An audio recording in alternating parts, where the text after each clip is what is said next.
Moin Leute, willkommen im Budeland. Im heutigen Video möchte ich euch was zu meinen Erfahrungen mit der Pixel Watch LTE und dem LTE-Only-Modus erzählen. Und zwar habe ich jetzt für mich mal so das Experiment gemacht und gesagt, hier, ich versuche mal meine Google Pixel Watch statt meinem Smartphone mitzunehmen. Das Smartphone bleibt zu Hause und dann gucke ich mal, inwieweit ich das wirklich ersetzen kann oder ob es dann doch wieder Beschränkungen gibt. Und was soll ich sagen? Das Ergebnis war ein wenig durchwachsen, aber da kommen wir gleich zu.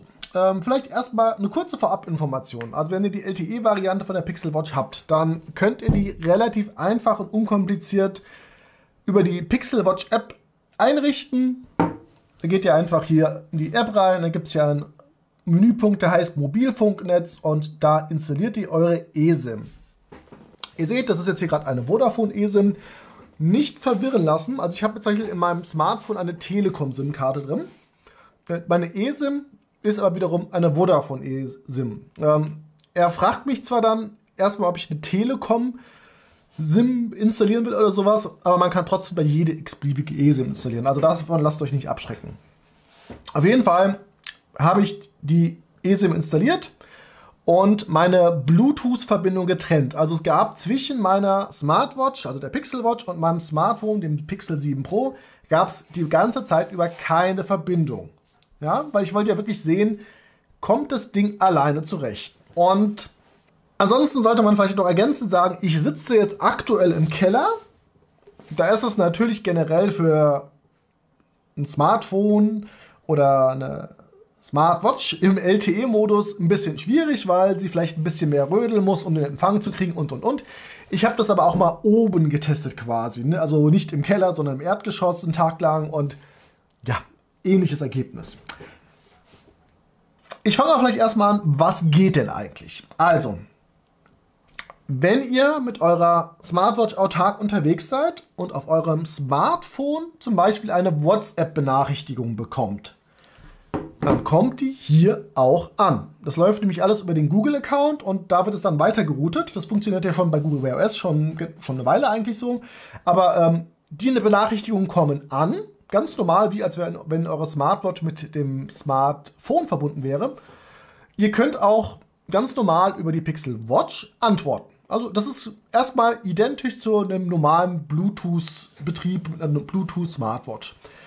Da gibt es keine Einschränkungen. Auch sonst kommen die Benachrichtigungen relativ unkompliziert an. Anrufe, SMS, wenn ihr die gleiche Nummer habt. Anrufe habe ich jetzt eine Rufumleitung gemacht, die kamen aber auch alle problemlos an. So. Das war das, was funktioniert hat. Dann wird es aber schon langsam eng. Weil telefonieren. Okay, ihr könnt mit dem Lautsprecher telefonieren. Ich habe parallel halt meine Google Pixel Buds benutzt quasi. Wenn ich dann unterwegs war, habe ich das Bluetooth natürlich angemacht und dann konnte man über die Google Pixel Buds, ne, als Bluetooth-Kopfhörer und der Pixel Watch telefonieren. Das hat funktioniert. Mein Gegenüber hat auch ehrlich gesagt nicht gehört, dass ich quasi eine Smartwatch, also von der Smartwatch telefoniere und nicht vom Smartphone. Und das war soweit in Ordnung. Das Problem war, dann war schlagartig mein Akku leer.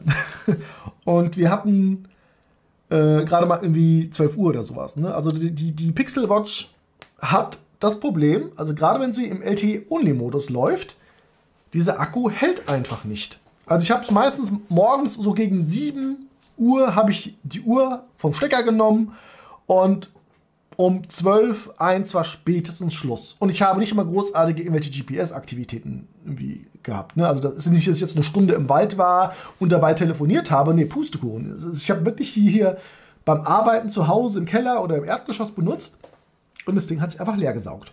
Als ich telefoniert habe, hatte der Akku noch 30% und auf einmal war der Akku leer. Also ich weiß nicht genau, was das Problem ist. Ich vermute mal, das liegt an dem LTE-Modem, weil man spürt natürlich auch, dass das Ding hier warm wird. Ne?